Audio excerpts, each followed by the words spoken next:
Welcome to our channel. Today we how to enable AWS Systems Manager Session Manager for SSH-free access step by step clearly.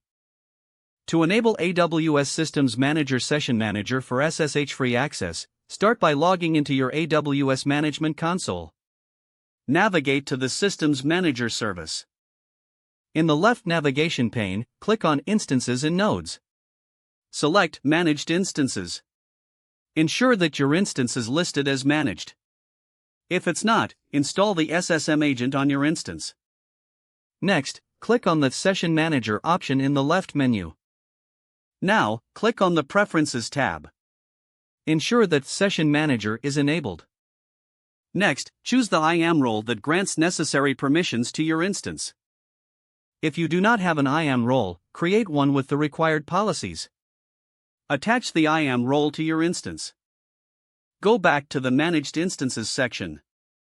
Select the instance you wish to access via Session Manager. Click on the Connect button. In the Connect to Instance window, select Session Manager. Review the connection details and click on Connect. Once connected, you will have shell access to your instance without the need for SSH.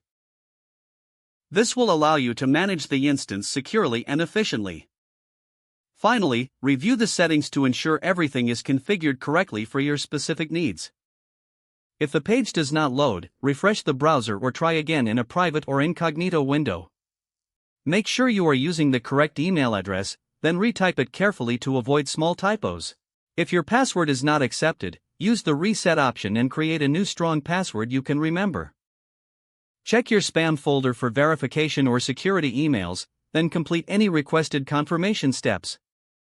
Enable two-factor authentication if available to improve account security and reduce unauthorized access risk. After signing in, review your profile details so your contact information and settings are accurate and current. If you see an error message, note it down and try again after restarting your device and internet connection. Log out when you finish, especially on shared devices, to keep your account and payment information secure. If the page does not load, refresh the browser or try again in a private or incognito window. Make sure you are using the correct email address, then retype it carefully to avoid small typos. If your password is not accepted, use the reset option and create a new strong password you can remember. Check your spam folder for verification or security emails, then complete any requested confirmation steps. Don't forget to like this video and subscribe to our channel for more step-by-step tech guides.